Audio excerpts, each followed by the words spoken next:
Namo Buddhaya, brothers and sisters in the Dhamma. You had logged in to Facebook Live of the respective Buddhist societies. To those of you who had been sharing the links with your families and friends, thank you very much for giving them the opportunity in listening to Dhamma sharing. Sadhu, sadhu, sadhu. Please type the word sadhu in the comment box. For those who have not done that, proceed to share with your families, relatives, and friends. Just copy the link, share with your WhatsApp groups. If you're watching from outside Malaysia, do let us know. To those of you who are just joining us, Namo Buddhaya, welcome to this evening's online Friday Dharma sharing. This is the 7th session by Dr. Punna. Let us look forward to another interesting Friday evening. Yes, the speaker is going to make us think. Take the opportunity to wish each other in the comment box, sadhu to our speaker, and also give us a like. Tonight's Dhamma sharing is Breaking Myths number 7. Buddhist and grace before food. Later, for any questions regarding the talk, please type it in the comments box. Due to time constraint, we might not be able to answer all your questions.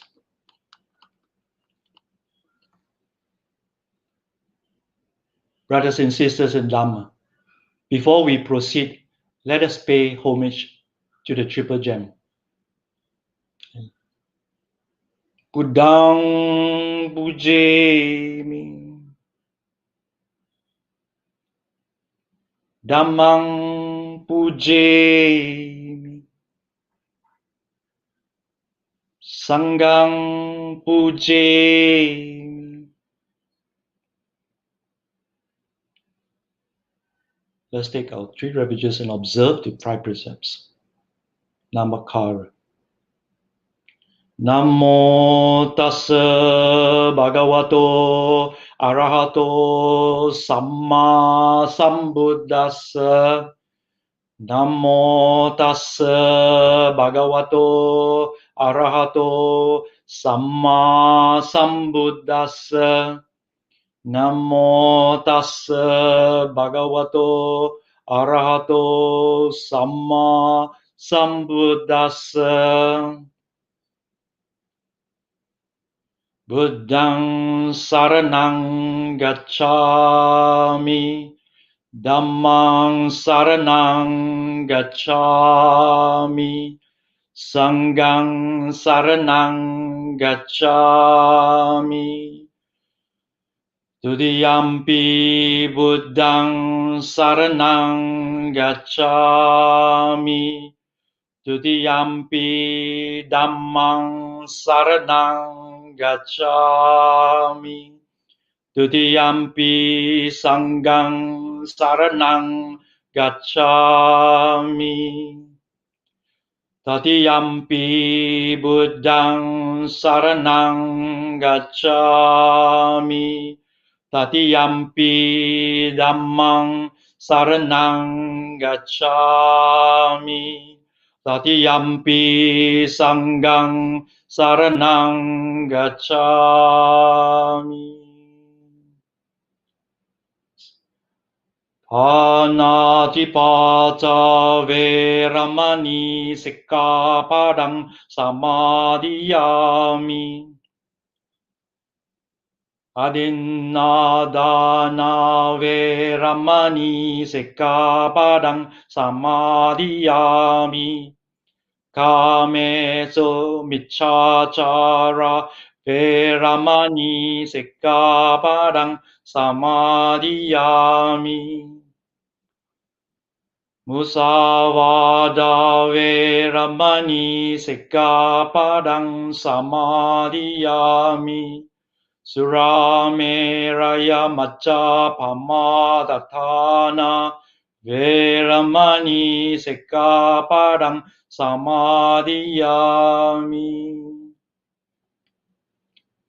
Imani Pancha Sikkhapadani Samadhiyami. Imani Pancha Sikkhapadani Samadhiyami. Imani Pancha Sikkhapadani Samadhiyami.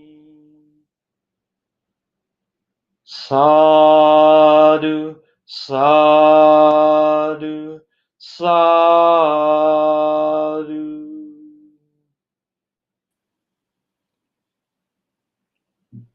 Brothers and sisters, we shall now proceed with the Dhamma sharing by Dr. Punna Wong. I shall hand over to our moderator, Sister Li Ming, who will tell you more of the speaker. Over to you, Sister Li Ming. Thank you. Good evening and Sukhihotu to all brothers and sisters in the Dhamma, and to all our viewers who are tuning in to our Dhamma sharing session tonight. Tonight's session on the Breaking Myths Dhamma sharing series by Dr. Punna Wong is entitled Breaking Myths number 7, Buddhists and Grace Before Food. If you have missed any of the previous Breaking Myths sessions by Dr. Punna, you're still able to watch the recordings on the Facebook page. Right, so let me now introduce our very own distinguished Dhamma speaker for tonight, Dr. Punna Wong. He's currently an associate professor in internal medicine at Monash University, Malaysia, based in Johor Bahru. He's an established Dhamma speaker who has been regularly sharing Dhamma in Malaysia, Singapore, Jakarta, Manila, Ho Chi Minh City, and Bangkok for the last 2 decades. Had also been invited to speak at the 3rd, 7th, and 8th Global Conference on Buddhism. And due to the recent COVID-19 pandemic, in this era of new norm, Dr. Wong's focus is now shifted to sharing Dhamma online via Zoom, Facebook, and even WhatsApp. And Dr. Wong has just recently published a Dhamma book called Breaking Myths, comprising a collection of sharings on the theme of breaking myths in Buddhism. And this book was officially launched virtually on 18th of October 2020, this year, which was broadcasted across Malaysia, Singapore, and Indonesia. Right? So without further ado, I shall now hand over to Dr. Punna Wong for his Dhamma sharing tonight. Welcome, Dr. Punna. Sadhu, sadhu, sadhu. Namo Buddhaya, brothers and sisters in the Dhamma. Thank you again for inviting me to share tonight. And I'm very happy that tonight the good folks in Seramban at Sudama have also joined in our family of cross-sharing across Facebook Live. Welcome. Today we are going to share with regards to myths about Buddhism and food. And a very often held myth is that Buddhists do not say grace or thank you before food. This is actually far from the truth. It is actually a practice that is highly encouraged, but sadly, many lay people do not do it at home and especially in public places. This is actually our fault. In both the Theravada and Mahayana traditions, the Sangha will do reflections and give blessings before eating their food. The big difference from theistic religions is that instead of asking for some divine being to bless the food, the practice here is we are the ones giving thanks to all who had contributed to the meal, from the farmer to the vegetables and the animals, to the delivery man, the cook, and the donor. all inclusive. We, the consumer, the final consumer, gives the blessings or aspirations to these same beings.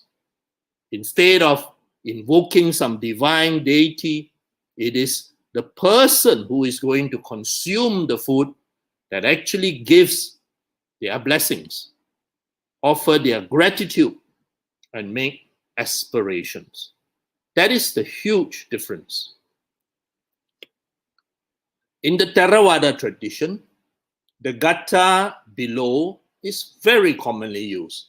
And I'm happy to hear some lay people now saying this, chanting this brief line before their meals.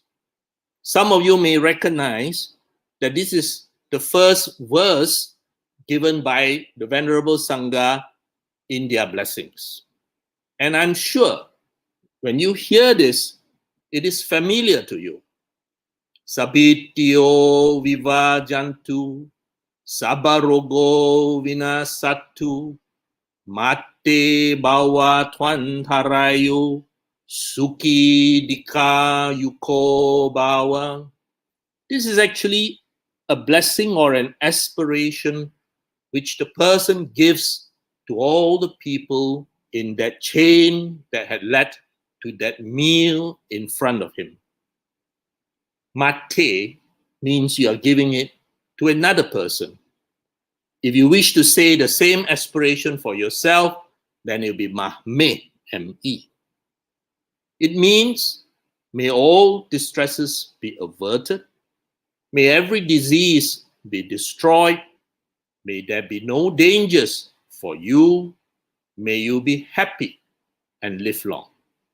Wonderful aspirations for all who had worked or sacrificed to give us the meal on our table. You may also realize that this gatha that is often used is actually the first and the very last part of the blessings given by the Sangha. The Sangha will usually end with the Bhavantu Sabba Mangalam. And for those of us who are offering food, when you hear the Bhavantu Sabba Mangalam, Rakantu Sabba Devata, Sabba Buddhanu Bhavena, Sada Soti Bhavantu Te, may all blessings be mine, may all deities protect me, by the protective powers of the Buddha, may I ever be safe. Then you know that the Sangha is going to eat their meals, and soon you will have yours too. So, if you wish to do it the short way, you can do the Sapitiyo Vivajantu. But if you feel that you would like to do these whole 4 verses, then that is perfectly fine and very good. It is short, it is easily remembered, and it's a very, very pleasant, powerful blessing. A contemplation for the wise use of food is also commonly practiced in many centers, and it is often written as wisely reflecting, I use this food not for fun, not for pleasure, not for fattening, not for beautification, but only for the maintenance and nourishment of this body, for keeping it healthy, for helping me with the spiritual life. Thinking thus, I will allay hunger without overeating, so that I may continue to live blamelessly and at ease. I've also seen this, and this is equally good, this reflection. This food I take, properly considering it, not playfully, not for intoxication, not for fattening, not for beautifying, but only for the continuation and nourishment of this body, for keeping it unharmed, for helping it to live a pure life, thinking I shall destroy hunger. Thus will I be free from bodily troubles and live at ease. Also wonderful, constantly reminding us that we are activities that needs fuel. Without that fuel, without the sacrifice from other species, we cannot continue. and we have to be grateful to them. A longer reflection before eating is shown in this extract that I took. The message remains the same, but here in the second verse, it adds that this food I am about to eat comes to me through the work and care of many beings. Therefore, I will eat it with gratitude. While I have sufficient to eat, there are many beings who do not share these blessings. Therefore, I will take only what I need and eat everything I take. Some eat for entertainment and for fun. I will eat only to allay hunger, to maintain the body, so that I can live the holy life in comfort and in good health. Recall these are from the Theravada tradition. A simple card printed and laminated out, I have seen placed on the table, and then this is a useful, simple way for us to do a very short chant and remind ourselves, not just for eating this food in a moderate manner, but also for the fact that it comes to us at a high price. The lives of veggies and animals, and the hard work of many people. You will realize that none of us can exist without food. Now, in the Mahayana tradition, they too have similar aspirations and expressions of gratitude.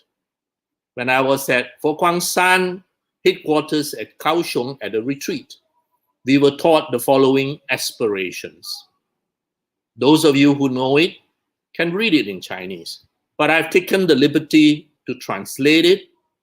The aspirations being, let loving kindness, compassion, joy, and equanimity permeate the worlds. You will recognize this as the 4 Brahma Viharas. To treasure opportunities to cultivate friendship and benefit heaven and earth. To practice meditation and stillness, cultivate morals and tolerance. With repentance and gratitude, let us make great aspirations. In Pinyin, 慈悲喜舍遍法界，惜福解缘利人天，禅定戒行平等忍，忏悔感恩大愿行。Very poetic, easy to remember, and profound message. Now, those of you who had been to Mahayana centers would remember or recall that the dining hall is called the Hall of 5 Contemplations, 五观堂. And every meal, one is to reflect on these 5 contemplations before you eat, as you eat, and after you eat. It is usually written and framed out in the walls, on the walls of the dining hall. And the 5 mealtime contemplations include: consider the work that went into the food and where it came from. Reflect on my virtues and conduct, and if my virtues and conduct merit this offering. Guard the mind against faults, greed in particular. Regard it as wholesome medicine for healing the weakened body. For the sake of attaining the way, I shall receive this food. You will recognize that the spirit of these words is almost the same in both the traditions. In detail, 72 labors have brought us this food. We should know, contemplate where it comes from. Second, as we receive this offering, we should consider whether our virtue and practice deserve it. Third, as we desire the mind to be free from clinging, we must be free from greed. Fourth, to support our life, we receive this food. Fifth, to realize the way, we accept this food. So you eat with gratitude, knowing where it comes from. We eat with gratitude and humility, whether we actually deserve it. Eat in moderation, because we know that if we don't eat, we will die. We need it to support our lives, and we need this life to walk the path to realize the truths. The 5 contemplations, these that you see in pink, is very often the one which is framed up on the walls. These 5 simple sentences have lasted for centuries because of the depth of its meaning, its compassion, and its wisdom. It reminds us to be fully present in the moment and not eat for fun or eat unmindfully. It reminds us to be as green as possible and our purpose on earth. It reminds us of our practice, and it reminds us to control our greed, our anger, and our delusions. 5 contemplations while eating is an exercise that forces the Buddhists to stop and think about the food that they are eating. What food is, why we eat it, where it comes from, and when and how we should eat it. This is important. Sometimes there are, in many centers, additional lines added to make it even more forceful, and these include: the first morsel is to cut all delusions. The second morsel that you bite on is to maintain your clear mind. The third morsel is to save all sentient beings. And the fourth one, may you awaken together with all beings. I read this out, a short little composition by Venerable Yifa. When we sit down to eat in our monastery, we try to be conscious of several things. We eat in silence because this way you can concentrate on the food and practice awareness or mindfulness. Then you eat everything on the plate. This is our way of honoring the conservation of resources. Modern English, be green, leave as little carbon footprint as possible. We try to make sure the conservation of resources takes place before the food even reaches our plate. The portions we receive aren't too big, and this way it isn't difficult to eat all that is given. We remember the preparation of the food, or the workers, or the veggies, etc. And we don't choose what we eat.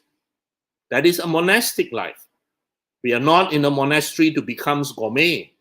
We are there because we need to cultivate appreciation and non-attachments to all things. And this includes food. The Venerable Thich Nhat Hanh had modified it slightly for his center's usage, but the essence, the message remains the same. Now, those of you who are familiar with Japanese culture would know that almost all Japanese families will say itadakimasu before they eat their meals. It is an essential phrase. And the word itadakimasu is often translated as I humbly receive. Thank you for the food. And its simplest translation will be to receive, to get, to accept, to take humbly this food that you had placed in front of me. This explains why one says it before one's eat. We are receiving food. And this expression, itadakimasu, comes from the Japanese people's roots in Buddhism, which teaches respect and gratitude for all living beings. This thinking extends to meal times in the form of thanks to the plants, the animals, farmers, parents, chefs, and everything that went into the making of the meal. It is very simple.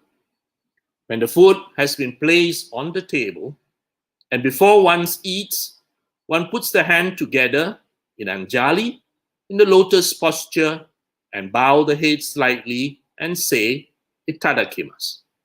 And then pick up the chopsticks and start eating. This is a good practice that cannot be made any simpler.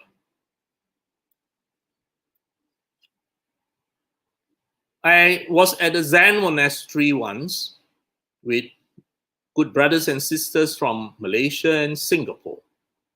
And here, it is a Japanese Zen monastery. The very same 5 lines that are used in contemplation are used here. Its words in Chinese is exactly the same. And the meal is eaten in silence. You are supposed to leave behind 1 piece of pickle, and at the end of the meal, put hot water into each bowl, take the pickle, wipe it around so that everything goes into the water, pour it into this bigger one, and drink it so that nothing goes to waste. Mindful eating is something that is very useful. Eat all meals at a designated place, such as the dining table, while sitting down and relaxing. I know it is difficult. I don't deny it, but let us try to avoid distractions. Try not to watch TV or multitask while we have our meals. Take deep breaths and avoid judgment of ourselves and our reaction to the food when we eat. Take small bites instead of huge gulps, and chew slowly and thoroughly. As we eat, frequently mind the mind. Look at the mind. See the mind saying, oh, you got mosike. Oh, that one very good. Oh, you got, oh, I like that one. Notice all these thoughts. And of course, notice the sensations in our tongue, in our body, in our abdomen. It is basically mindfulness meditation. All of our senses will be utilized while eating. Of course, this eating of this meal will be rather slow, but you can enjoy it. Candlelight dinners are not only for pak tor, candlelight dinners are also for mindful eating. Now, inevitably, when I share on food and Buddhism, the question of vegetarianism comes up, inevitably. In the Chinese Mahayana practice, as you all know, Chinese Mahayana practice is very much vegetarian. But if you look at Mahayana practices in other countries, for example, in Korea, Japan, Tibet, you will realize that it is not necessarily so. So if we look at it historically, you will realize that one of the reasons why Chinese Mahayana practice is very much vegetarian is because of the very powerful influence by one emperor called Liang Hu-Di. Liang Hu-Di lived in the 6th century, 500 plus Common Era. And he was a very eminent practicing Buddhist emperor. 500 plus is after Kumarajiva, during the time of Bodhidharma and before Xuanzang. So in 511 CE, he wrote that the Buddhist Sangha should exclusively adopt a diet that cuts wine and meat consumption entirely. And this instruction marks the Chinese Buddhist Mahayana Sangha's abandonment of meat eating. And he presided over 2 Buddhist councils in China regarding this matter and issued a total of 5 edicts which sealed this practice within the Chinese Mahayana Sangha. Hence, in Chinese Mahayana practice, vegetarianism became the accepted norm. This is the same emperor, Liang Wuti, who famously met Bodhidharma and asked Bodhidharma 3 questions. That will be a topic that I will discuss another time. But the Vinaya discipline does not specifically outlaw meat eating.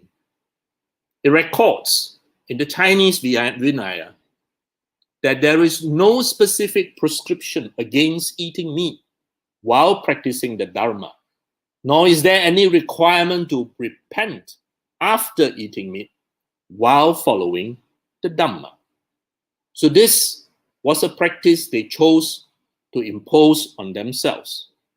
But vegetarianism within Chinese Mahayana practice became established and entered common consciousness. So much so that the instant one talks of Chinese Mahayana Buddhism and meals, we are almost inevitably referring to vegetarian meals, and it has entered common consciousness into expressions such as this, 僧多粥少, meaning a lot of Sangha, a lot of monks, but very little porridge, when there is inadequate distribution. There are 3 Vinayas, an extent today that is utilized. The Theravada, the Mulasawastidin, which is the Tibetan school's Vinaya, and the Dharma Guptadin, which is East Asian. But they are the same in substance, and they have only very minor differences. The number of rules differs slightly, but the essence of the Vinaya remains the same. Now, the Mahayana Vinaya goes on to even state that they are not to reject the traditional rules of the traditional schools. And if anyone thinks that a future Buddha has nothing to do with learning or observing the law of the vehicle of the Sravakas, Sravakas means the listeners, the Theravadins, he commits a sin of pollution. They have to follow. The big difference, however, is within the Theravada schools of practice, the venerables go for alms round, and hence they have to accept what is given, what is offered. This versus the Chinese Mahayana Sangha, who have to grow their own food. Alms round is only ceremonial. They basically have to grow their own food. Now, the Emperor Liang Wuti gave lots of land for monasteries, and these were huge lands on which not only buildings were constructed, but also farmlands to grow food. He also gave ordination to lots of people. You need consent in those days. And of course, he gave lots of financial assistance. Now, in the Jivaka Sutta of the Pali Canon, the Buddha instructs that a monk or a nun is to accept without any discrimination whatever alms food is offered with goodwill, including meat. Hence, a monk on alms round will have to accept with gratitude whatever the householder offers him. So, the Theravada Buddhist monks are not to be selective or to display preferences towards alms. This would illustrate attachment, aversion delusion. Insisting on a vegetarian diet implies aversion to meat, attachment to ideology, and perhaps even a sense of superiority in one's diet. Furthermore, to deny a lay person's alms offering would deprive them of the karmic fruits for giving to the Sangha.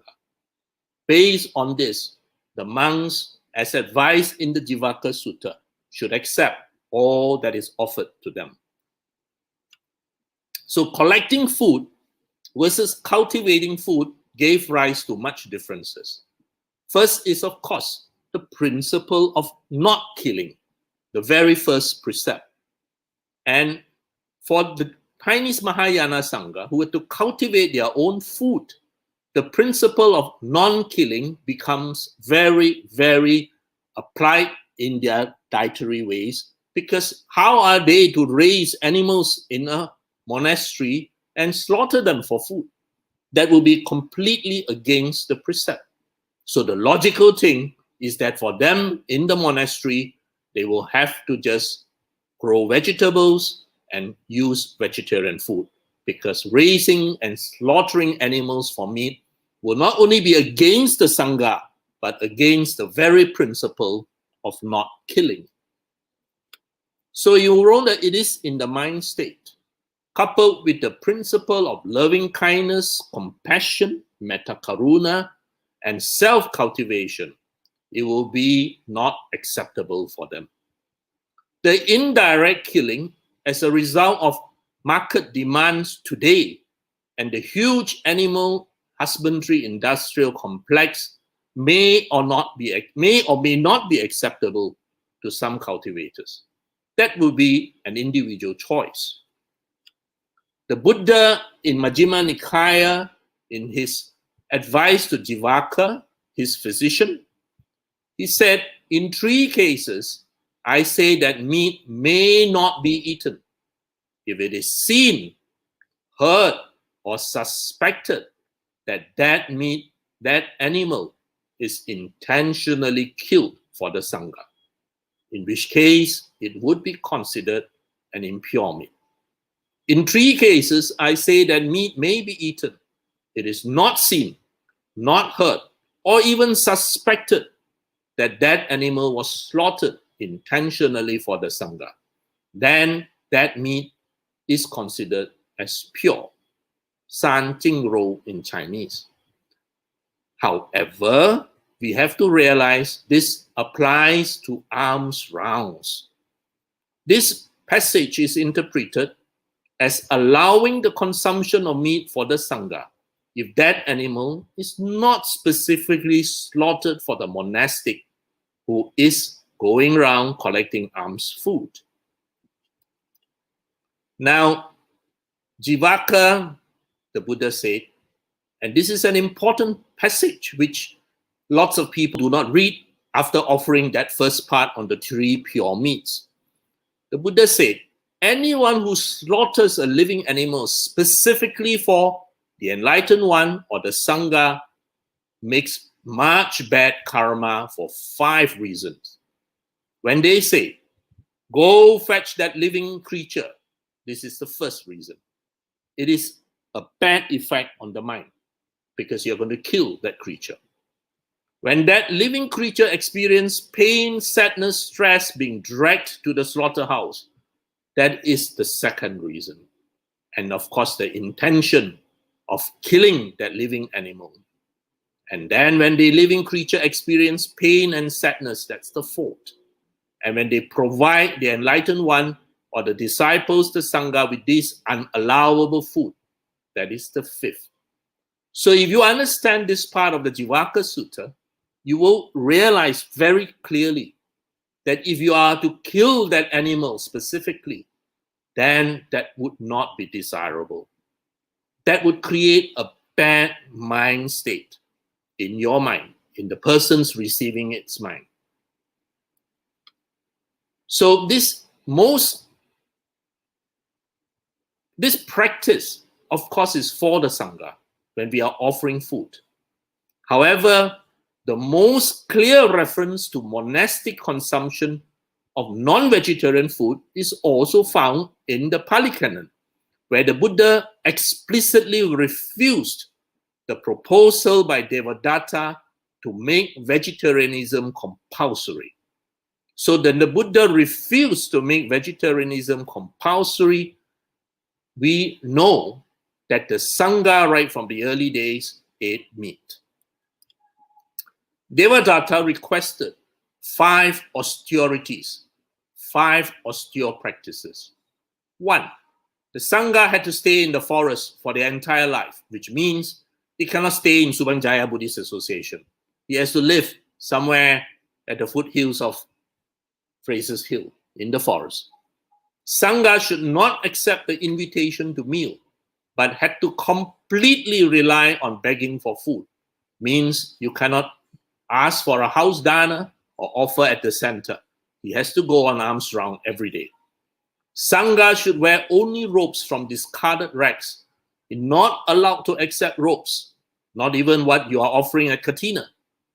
Sangha should dwell under the trees only and not under the roof, which means no temple dwelling. Sangha should abstain completely from fish and meat, strictly vegetarian. Now, Devadatta wanted these 5 austerities or 5 austere practices, but the Buddha declined. He refused to make it a Vinaya rule. The Buddha's reply was that those who so wish to follow these rules on their own inclination, except for that of sleeping under a tree, because during the rainy season, that is simply not practical. The Buddha said, if you so wish to follow these, then it is your individual decision, your individual choice. But the Buddha refused to make these rules obligatory in the Vinaya, because these rules were too radical and did not reflect the principle of the middle way. Remember, the very foundation of our cultivation is the middle way between 2 extremes. So the Buddha left it to the choice of the individual and how it affects his or her mind state. In another sutta, of course, this is well known to all of us. One of the traits in which a lay person should not engage in is dealing with this industry of supplying meat, because it inevitably will involve killing. However, there is, of course, still many contradictions to my mind. I have to say it. For 7 years, I was a vegetarian. But I found this that I showed in front of you a contradiction. Because within our local vegetarian community, very often we go to a vegetarian restaurant and ask for fish, for pork, for chicken, for drumstick, etc., etc., etc. To me, this is a contradiction in terms. Do I still have craving for all of this? Let me show you an interesting video so that I can have a break and drink some water at the same time.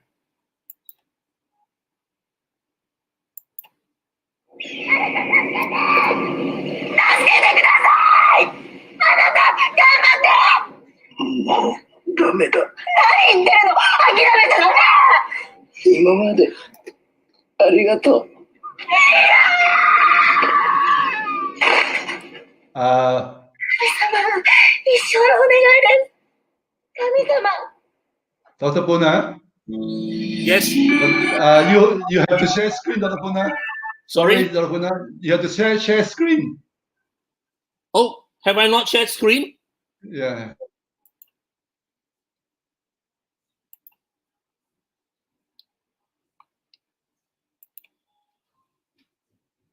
No. You have to share screen. Hang on. Sorry, just give me a minute. The thing has disappeared. Let me share screen.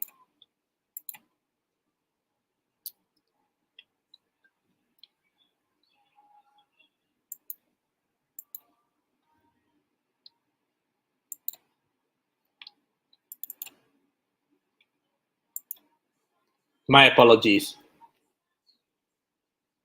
Someone at Subang Jaya is so efficient because I keep seeing the changing of the slides that I thought I had shared screen. My apologies.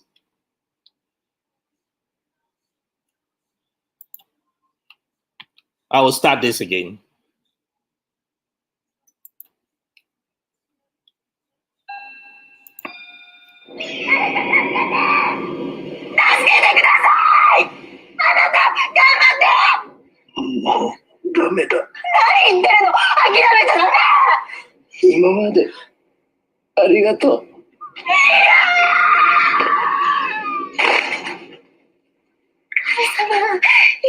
です。神様。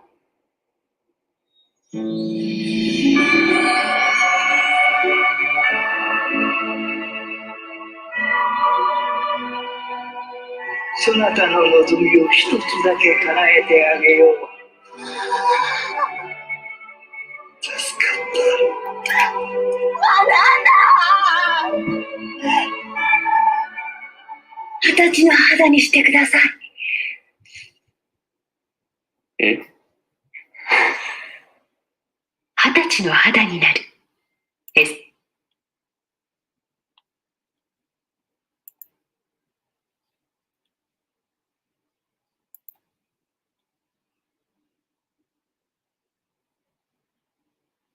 Yes. So as I was saying, when I see this, I inevitably can't help but think of that video. Because like that girl who should be really thinking of helping the husband, at the very last moment, the lady thought of her own beauty. So when I see this, is there a contradiction in terms that when people are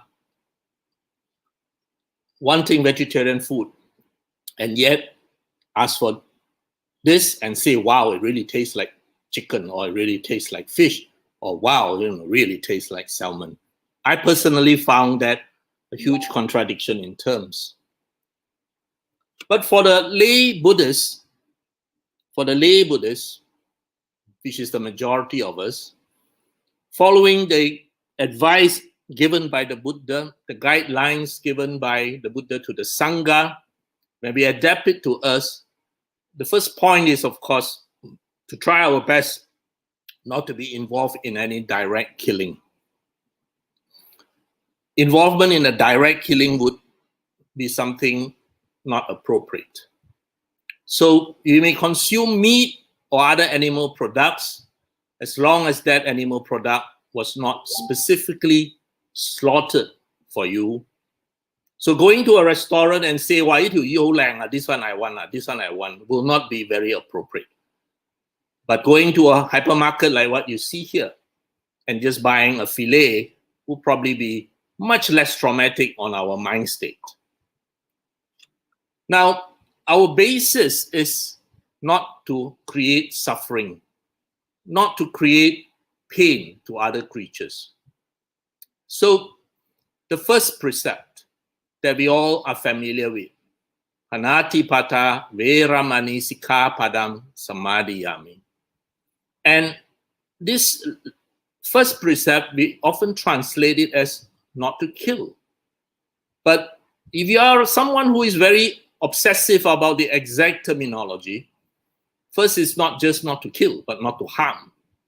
And second, the word panatipata has a strong root in the word breathing, apana. This is the air that moves in and out of our body. This is respiration. Life is associated with respiration. And one of the Pali words for animal life is apana, literally breathing things. And so the first precept actually says, I take the precept not to harm breathing things. That's why it's panatipata. Now, for those of you who are in science, even it's sixth form physics or pre-U biology or pre-U biomedicines, you will realize that almost everything, including vegetables, have respiration. And we talk of even aerobic and anaerobic metabolism in microbes. So, strictly speaking, all forms of life, including vegetables, have respiration. So we can only minimize pain and suffering. We can only minimize killing. We cannot be 100% abstaining from it, or we will not be able to live. How it affects our mind is, of course, still the most important thing. If we look at the Asoka rock edicts, it actually mentions the prohibition of animal sacrifices and his commitment to vegetarianism. Now, Asoka lived 200 years after the Buddha's parinibbana. So when we have Asoka's personal commitment made just 200 years after the Buddha's parinibbana, it suggests to us very strongly that early Buddhism, for the lay people, already had a long vegetarian tradition. Now, this is an interesting sutta in the Sutta Nipata of the Khuddaka Nikaya. There, it is not our present Buddha, but a Buddha of the past that is recorded to have a conversation with a vegetarian Brahmin. Now, the Brahmin here insisted that his status is higher and more well-deserved due to his observance of a vegetarian diet. Kashyapa Buddha countered the argument by listing acts which cause real moral defilements and stating the mere consumption of meat is not equivalent to those acts. In simple words, there are far worse things to deal with. Let's take a look at this sutta. The Buddha Kashyapa said, taking life, beating, wounding, binding, stealing, lying, deceiving, worthless knowledge, adultery, this is stench, this is foul-smelling, not the eating of meat. In a world, those individuals who are unrestrained in sensual pleasures, who are greedy for sweet things, who are associated with impure actions, who are of nihilistic views which are crooked and difficult to follow, this is stench, not the eating of meat. In this world, those who are rude, arrogant, backbiting, treacherous, unkind, excessively egoistic, miserly, and do not give anything to anybody, this is stench, not the eating of meat. So you will see in this text that there are actually far worse things than what we put in our mouth. Even things that come out of our mouth is actually far worse than what we put into our mouths. I think this is a very important teaching that we have to realize. How many of us here are aware that Hitler is a vegetarian or was a vegetarian? All right. So why do we eat? Can we not kill at all? Well, the Venerable Ananda is very clear that ultimately we do not want to have to live by consuming other species and life forms. But the reality of life is that as long as we are living in samsara, we are going to survive by consuming other species and life forms. But until we reach enlightenment and no longer are reborn with a need for food, we have no choice. So we need to eat mindfully with constant reflection of its purpose. Let us take a look at this sutta, which is said by the Venerable Ananda, taught by the Venerable Ananda to a nun. And he said, this body, sister, comes into being through food. And yet it is by relying on food that food is to be abandoned. Thus was it said. In what reference to what was it said? That means this body, we need it. And we can only sustain this body with food. And it is only by relying on this food that we eat that hopefully one day we do not need to eat food anymore. We do not need to kill. We do not need to eat other species. There is the case, sister, where a monk, considering it thoughtfully, takes food not playfully, not for intoxication, nor for putting on bulk, nor for beautification. You realize these lines are the same lines we use in our food reflection. But simply for the survival and continuance of this body, for ending its afflictions, and for the support of the holy life. Thus will I destroy old feelings of hunger and not create new feelings from overeating. I will maintain myself, be blameless, and live in comfort. Then he eventually abandons food, having relied on food. That is, when he becomes enlightened, with parinibbana, he has no more new body. He does not need food anymore. So this body, sister, comes into being through food. And yet it is by relying on food that food is to be abandoned.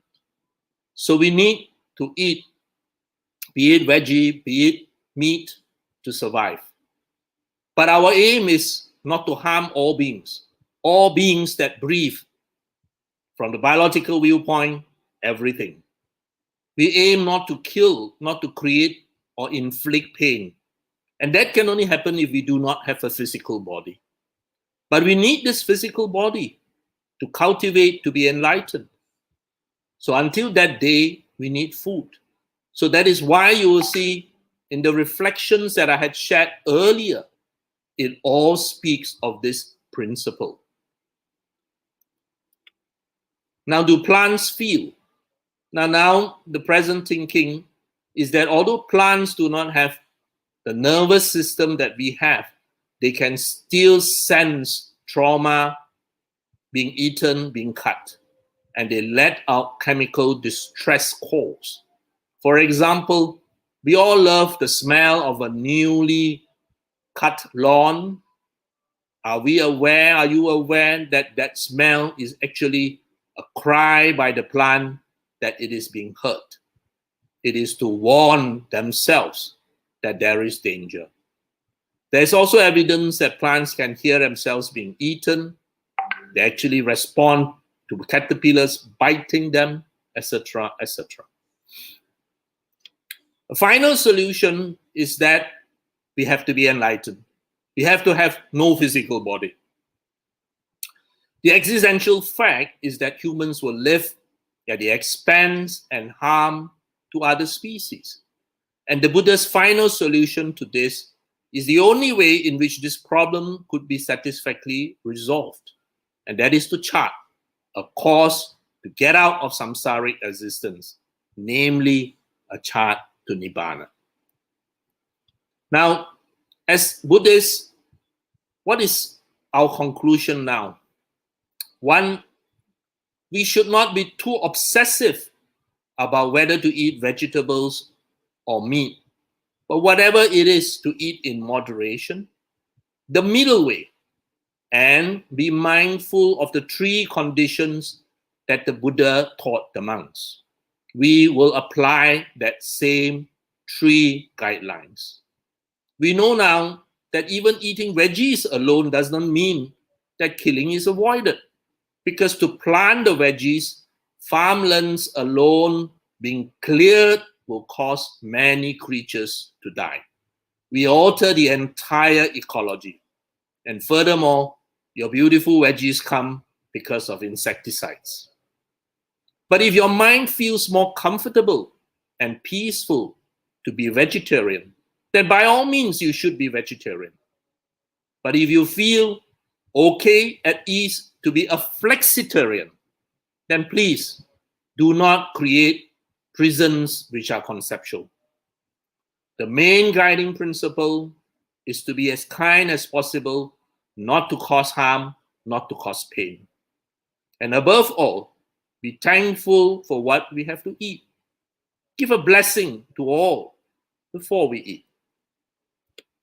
Now, at the age of 14, this venerable, who became subsequently the fourth patriarch, came to the third patriarch and said, I beg you, master, to show your compassion and lead me to the Dhamma gate, Faman, the way of liberation. And the third patriarch asked him, who has bound you? Who has tied you up? Who has stopped you? And Taozin replied, nobody has bound me. Then the third patriarch said, if so, why should you seek for liberation from being bound where nobody has bound you? I hope you understand this teaching here. A lot of our prisons are created by us. We tie ourselves down with divine and human bondages. The Arahant is freed from all divine and human bondages. And a lot of such bondages are conceptual. So coming back to this question, let us not be too obsessive. Follow the principle of not to kill, which means when we go to a restaurant, do not pick up something living, swimming, moving, and say, I want that one. Eat in moderation. Eat what has already been killed in a hypermarket. Be mindful of the three conditions. You have seen it, you heard it, or you suspect it, and you avoid it. And we remember that even when you boil water, you kill. Does it mean that from now on, my moderator, Sister Li Ming, is going to stop boiling water? Obviously, she will still continue boiling water. Does it mean that all the doctors in this audience will stop treating with antibiotics? Because you're going to kill millions and millions and millions of bacteria, which have either aerobic or anaerobic metabolism. They too breathe. And does it mean that we are going to stop deworming orang asli child or a child with worm infestation? No. We have to remember the reason why we are doing it. It is for a higher good. And hence, if you realize that, if I were to go back now to the reasons and what we say before we eat, you will realize that we eat because we are trying to achieve a higher good. Consider the food that went, the work that went into the food and where it came from. It comes from many, many things that had to be sacrificed for us to live. Cooking vegetarian food, you kill many things. Cultivating vegetables, you kill many things. You alter entire ecologies, we kill many, many things. Our human lives are at the expense of other species.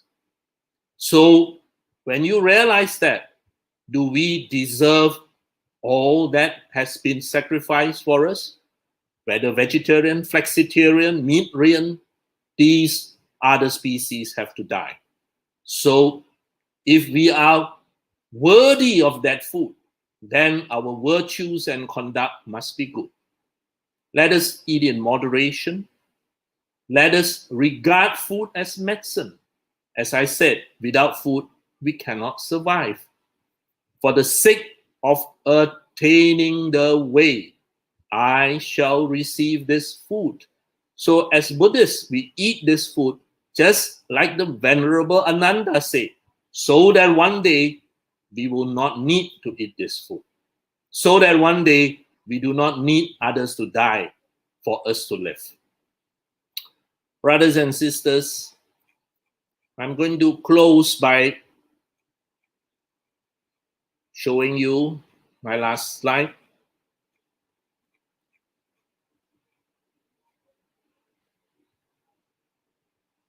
This is my last slide. We eat, yes, so that we can act. We eat, yes, so that we can live. If you walk into any Japanese temple, Buddhist temple, you will see these two animals at the entrance. This is the Buddhist center. This is the entrance.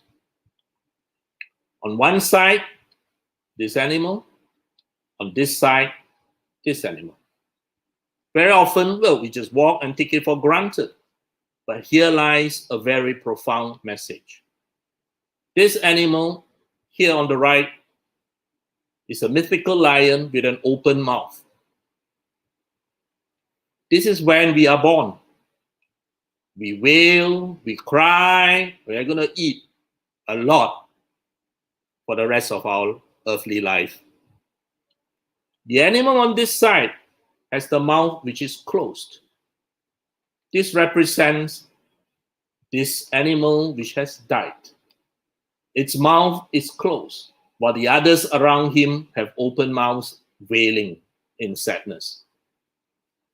This is the distance between the two animals. This is the entrance to the animal. Sorry, to the temple. From the time you are born to the time you die, with an open mouth, wailing, eating, to a closed mouth. What we are going to do in this space, in this time, is entirely up to us. These two animals is a constant reminder of the ephemeral nature of our lives, or whether we are doing our purpose, and the fact that so much had to be sacrificed for us. As you walk in, this is the temple, the center for you to cultivate. Are we using this time well, or are we wasting this time? Brothers and sisters, I thank you for your attention. I apologize that right at the start, I was not even aware that I wasn't sharing because the brother said Subang Jaya was so efficient and I saw the slides moving and I thought I was actually moving it. So thank you so much. I hope what I have shared had helped you. I'll try to answer whatever questions that are available. Thank you.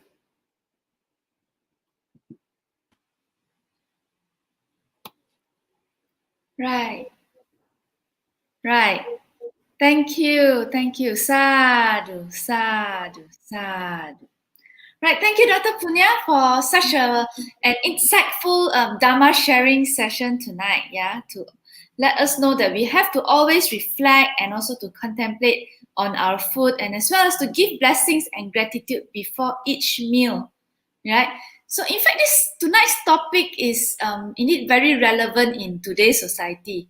Yeah, as many of us actually may not have said a prayer or grace, at home when we eat, or even eating in public, right? But that does not mean that we Buddhists don't practice it, or that we are not grateful for our food.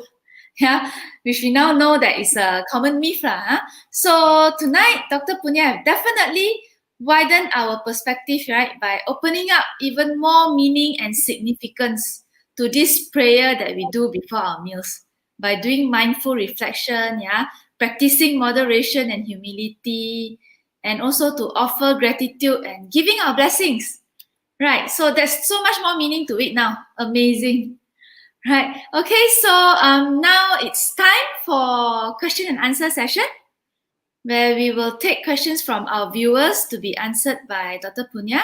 So if you have any questions, please post them in the comment box now, and we will take the questions.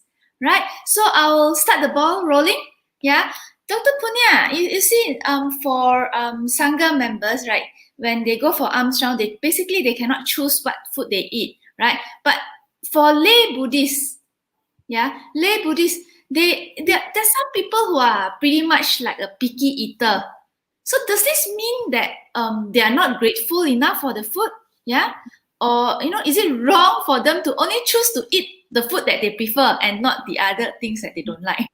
Right? Yeah. So what is the, perspective that you're looking at? Well, we are living in a very fortunate age now where we have so much choice of food. In an earlier era where people had not that much choice of food, your elders in the family will tell you that you'll be grateful for whatever food is on the table. And I'm sure your elders would have told you if you don't finish your food, your future spouse is going to have a lot of pimples on his or her face. So nowadays, of course, we have lots of choices. Now, as lay people, of course, you can enjoy your life. You can eat food that you want. In fact, that is one of the things that the Buddha said is the happiness of lay life. And lay people who have earned righteous wealth, yes, you can, of course, enjoy your food, eat the things that you like. But keep in mind the 3 pure meats, keep in mind moderation. Moderation, of course, is different from between a very rich person and a not so rich person. I mean, a very rich person can probably afford foods that a poor person can only dream of. But to him, that's also moderation. Now, having said that, nowadays we spoil our Sangha as well. I'm sure you will realize that the offerings in the center, the Sangha also pick and choose like any one of us at a buffet dinner. So that, of course, is due to us. We are offering them too much food. And well, with COVID-19, of course, that situation has changed slightly. It used to be a huge buffet spread. But the point that all of us have to keep in mind is that, yes, we are living in better times now. We have a choice of food, and of course, you can choose. But do it within the guidelines that we had discussed earlier. Moderation, try not to have such a huge carbon footprint, the 3 pure meats, and of course, doing our best not to harm, not to create pain in the process.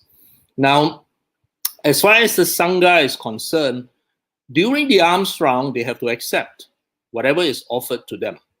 And then they bring it back to the center, where it is all put out again into a common sort of table, or depending on the arrangement of that particular center. So even if a Sangha member says that I prefer to eat only vegetarian food, on receiving whatever food that is offered to him in the alms bowl and going back and putting it out, he also then may not eat that food that he has received, but he receives it to give the lay person who is offering that opportunity to offer to the Sangha, that opportunity to do something wholesome, something good. That choice, the Buddha said, is individual. If it affects your mind state, then please do not eat meat. If you think that you can live with it, fine, go on to eat it. My cousin brother is a vet, and I've spoken to him. I've actually asked him, do fish feel pain? And he said they have no pain fibers like we have pain fibers, in the mouth area when people go fishing, etc., etc. So technically speaking, less pain is created compared to, for example, a big animal like a cow or a buffalo or something, which will obviously feel tremendous amounts of pain. But having said that, as I said, Hitler was a vegetarian. So it is not so much what you put in, but what you do, as the Buddha Kashyapa said in the sutta that I showed you all, that is actually far more important, a bigger problem. Now, for all of us now living in Malaysia, we are spoiled for choice. So what that choice or what you wish to eat, well, Sister Li Ming says pickiness. Well, pickiness is a side effect of the luxury that we have today. If there is not much, then I doubt you'll be so picky. You'll be probably just grateful for whatever you have on the table. All right? Yeah, thank you. Thank you so much for the explanation. It's very clear now, right? So let's see what's the next question by our viewer, JH Go. Right. Okay. So the question is about, you see, for meat and fish, right? Although Buddha said that, as long as you don't slaughter it for the purpose of offering it to the Sangha members, but his question was like, how can the royalty actually offer meat or fish to an entire group of Sangha members during Buddha's time? Especially if, when it's for huge numbers, you probably would know where the source comes from. Well, during the Buddhist time, you read of royalty, rich people making offerings to the Sangha. As to how big that Sangha is, I wouldn't be able to tell. What's the numbers, I will not be able to tell. But certainly you read of Anandapindika making offering, you read of Anandapindika's brother making offering, you read of Bimbisara making offerings. And so how can they offer to such a huge group is unfortunately not a question that I can answer. But certainly there were records in the Pali Canon of big offerings to the Sangha and his followers. I mean, how big numerically they are, I will not be able to answer. Sometimes you know that in the text they are embellished into very huge numbers, but whether that is actually true or not, I do not know. But you even read of royalty making huge sacrifices. So if they can make huge sacrifices, I do not see why they are unable to feed a significant number of human beings. I don't think that should be a problem. All right, Brother Cole? Now, I read just now very quickly, someone wrote about arms round in China, and I think that the person has misunderstood. Liang Wuti did not ban arms round. He wrote to the Sangha in China that he not only wrote, he actually passed imperial edicts that they are not to eat meat or fish. But they can go on arms round. They can very well go on arms round. There is a huge difference between the Indian culture and the Chinese culture. The Indian culture, even 2,600 years ago and probably before, had a culture of people supporting people who wish to seek for the truth, who wish to seek higher levels of achievements spiritually. That is very much in the culture. So they were never seen as beggars. They were seen as people to whom I can make merits. That's why the bhikkhu does not beg. the bhikkhu gives us an opportunity to make merits. Now, the Chinese culture is slightly different. In the Chinese culture, people earn their own keep, and they do not look at people coming around with a bowl looking for food as something honorable. Hence, this practice of alms round in the Chinese culture became very much a ceremonial thing. Even within Mahayana traditions now, even within Zen temples in Japan, you have monks going on alms round, but it's more ceremonial than truly looking for food every day. So they were not prohibited by the Chinese emperor. They can go on alms round. What the Chinese emperor made edicts against was eating of meat and fish. So let us be very clear on that. Okay? Right, thank you. That actually answered the question from BGF, right, by Brother Tim Apiao. Okay, so we'll take the next question from Sister Sandra. Right, Sister Sandra.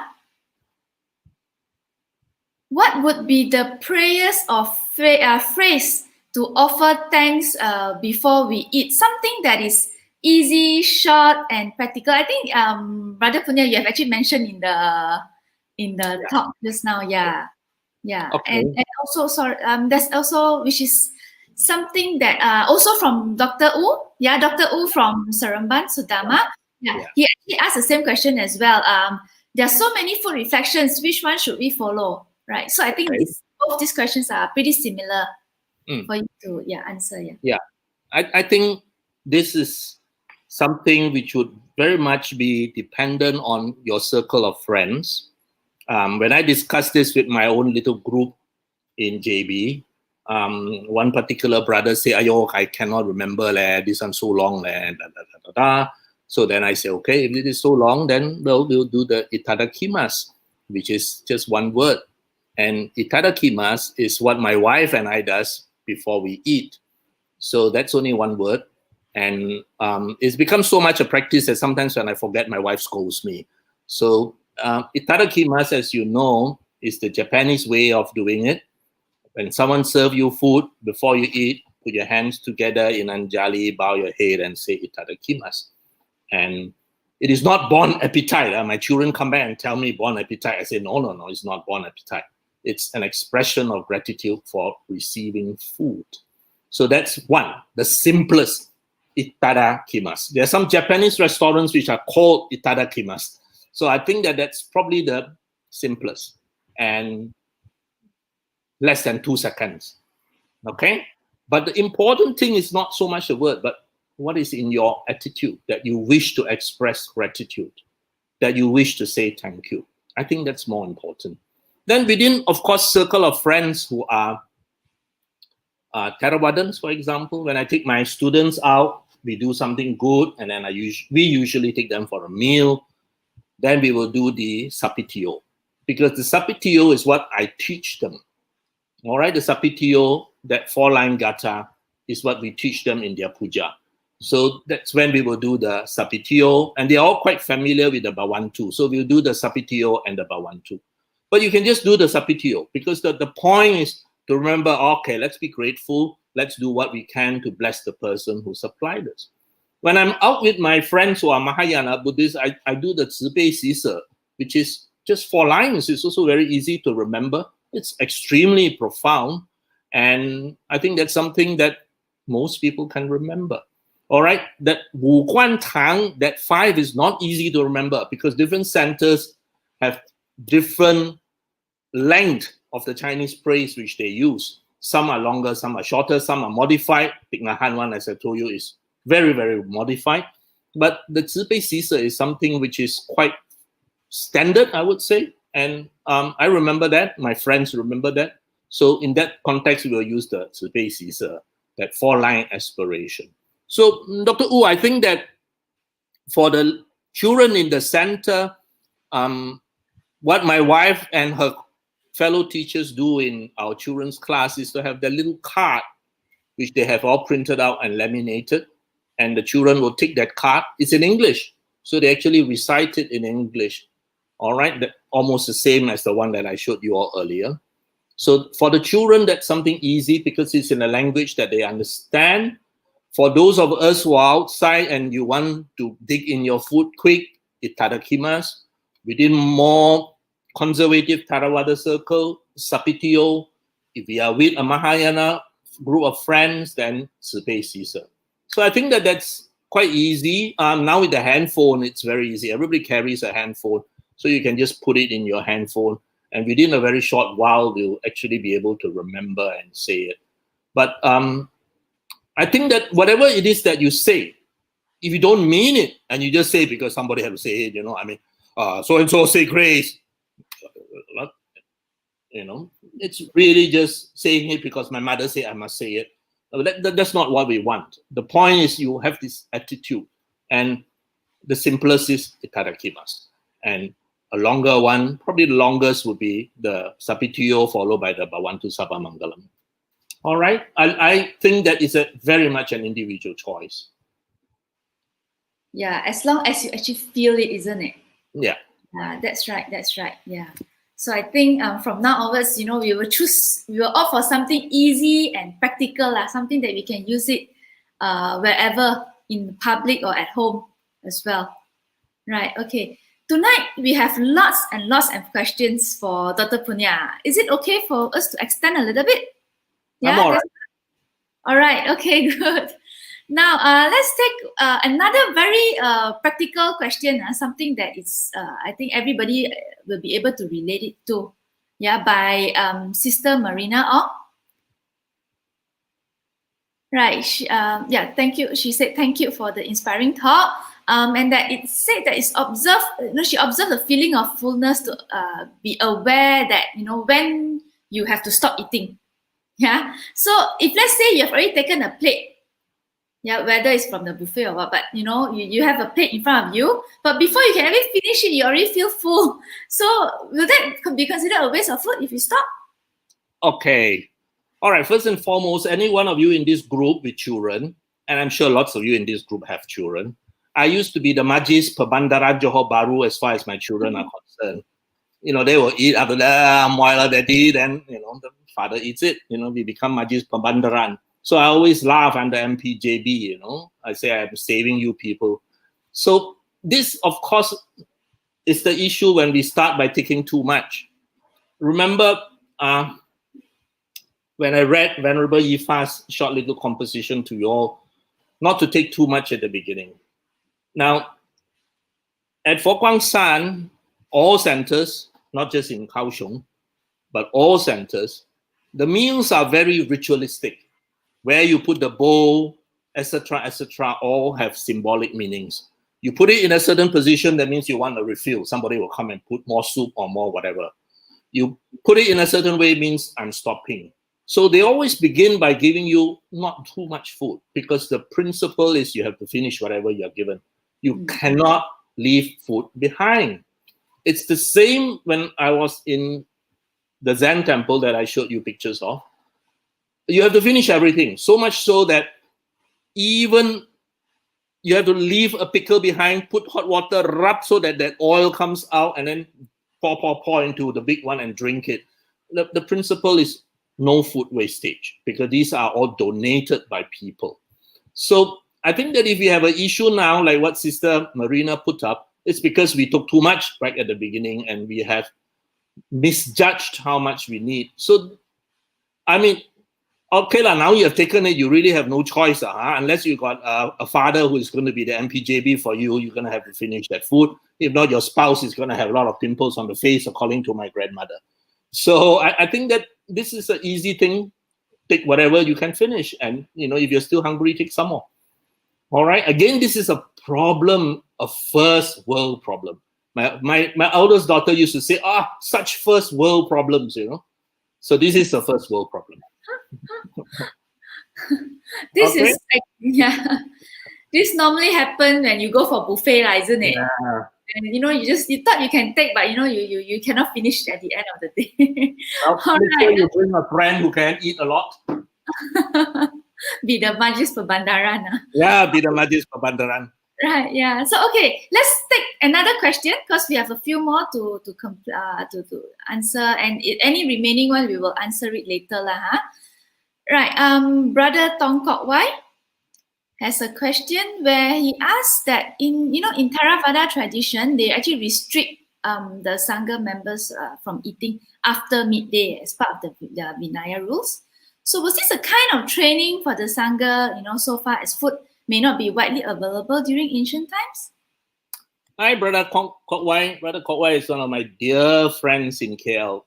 Fantastic supporter of the Sasana.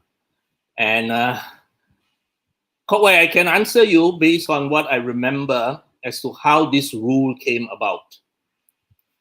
And again, I say, actually the Vinaya within the three lineages that are extant today is very much the same. I have in fact a book in my collection which compares the Vinaya line by line between the various traditions. Now, as far as I can recall, in the early years of the Sasana, there was no rule about restricted eating after midday. As a consequence, the monks went on alms round morning, then sometimes in the afternoon, etc., etc. And this gave rise to murmurings by the lay public against such a practice because, look, if you come in the morning, I offer fine. Now you come again in the afternoon and you expect me to offer again.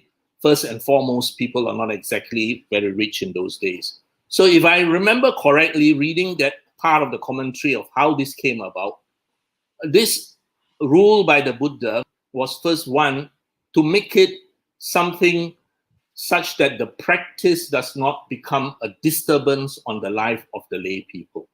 And second, of course, it's a form of moderation. And hence, this rule of not allowing them to eat after the midday is very much seen in the Theravada tradition today, where they still go on alms round. And in the Mahayana tradition, for example, they look at this as a minor rule and they do not follow it very strictly. First and foremost, they do not go on alms round to collect their daily food. So as far as I remember why this was the reason, one, do not disturb the people, do not become a sort of like an irritant, you keep on coming so many times a day. And so this sort of standardized every day, everybody will go in the morning, that's it. You are no longer somebody going at different times, etc., etc. So I think if I remember correctly, Brother Kok Wai, this was the reason why. Of course, the fact that you stated that food was not widely available probably was also a contributory factor.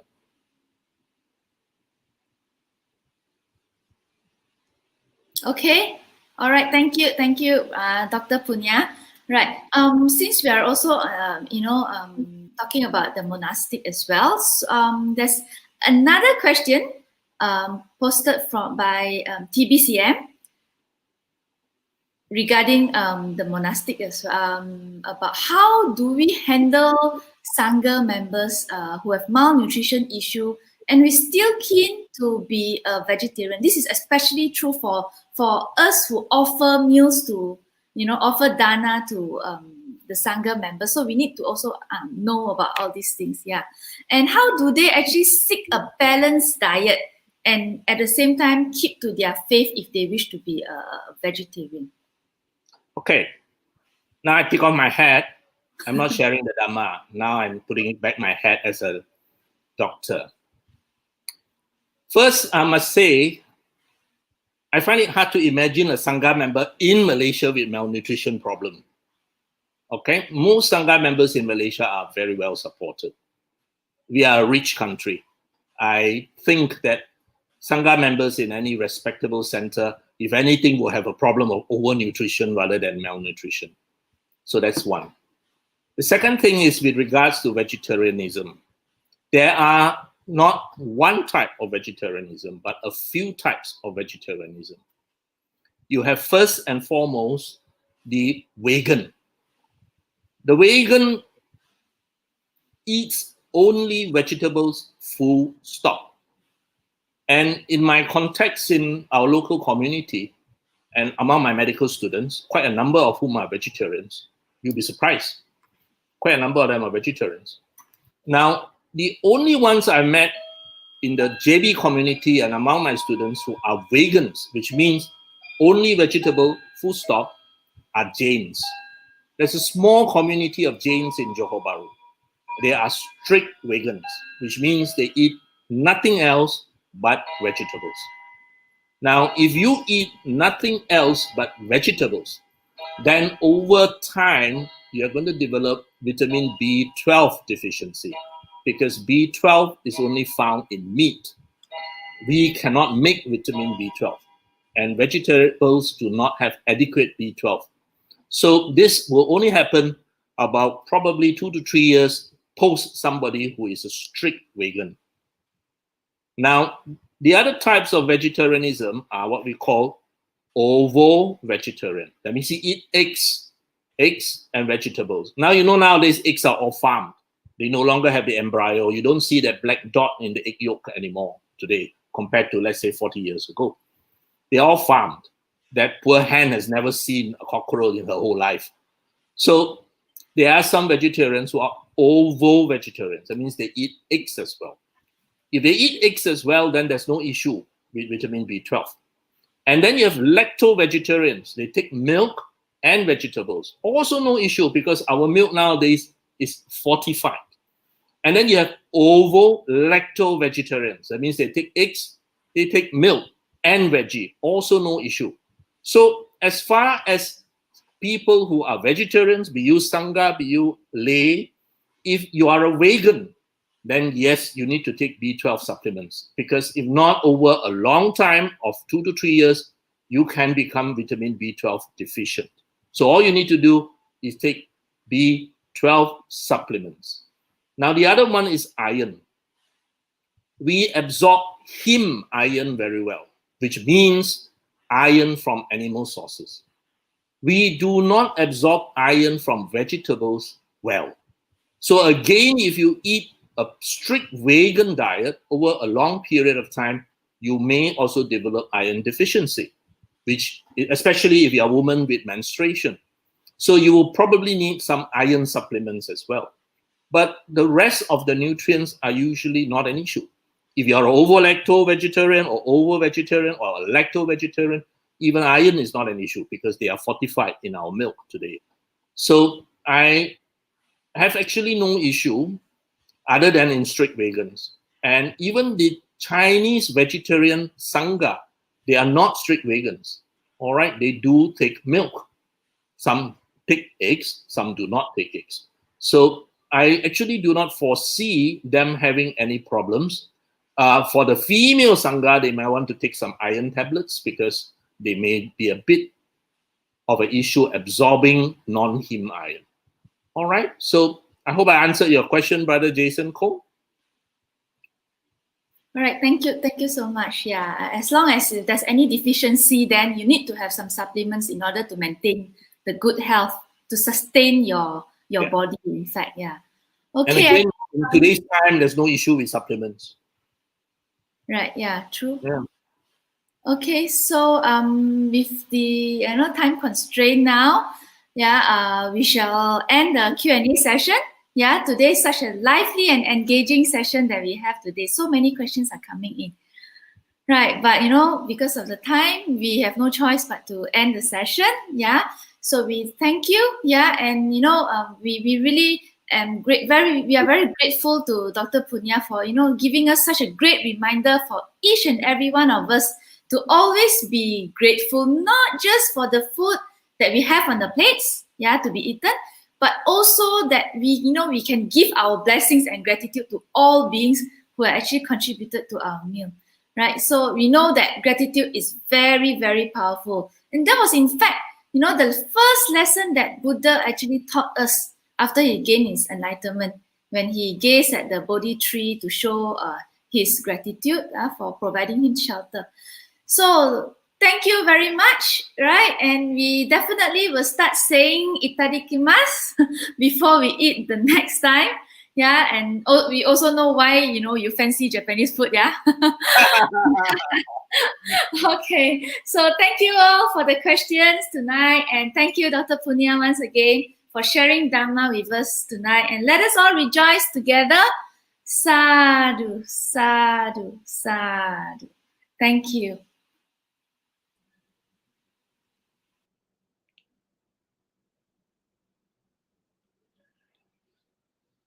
Thank you very much, Dr. Punna Wong. Isn't it a very interesting talk? So, brothers and sisters, type a sadhu to our speaker, Dr. Punya. And also, please help me to thank our moderator, Didi Liming, who has been conducting this session very well. And also help me to thank sadhu to our technical digital team led by Brother Chin, including Didi Alfred, who has been helping behind the scene. Thank you to those who have sent your comments and well wishes to all of us. To the various co-hosting Buddhist societies, thank you for connecting this wonderful Dhamma sharing to so many people. Well done. Sadhu to all of you. Brothers and sisters, we are grateful that we are able to listen to this beautiful Dhamma sharing in a safe environment at the home during this COVID-19 period. Let us be grateful that we have taken our 3 refuges and observed the 5 precepts, listening to the Dhamma sharing with a calm mind, with wholesome thoughts, with merits that we have accrued. Let us dedicate the merits to our departed families, relatives, and friends, teachers, and to all sentient beings. May they rejoice to our good merits. Let us chant together. Imang no punyar bagang mata bitunancha acharya nancha sabba satanancha sabba mitarancha sabba nyatinancha sabba petanancha sabba devatanancha bhajema imang no punya bagang sabba satanang dema sabbe sata sukita hontu. Sadhu, sadhu, sadhu.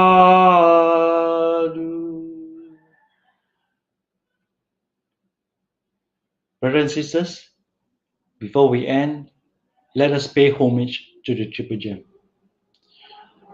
Buddhang pujemi, Dhammang pujemi, Sanghang pujemi.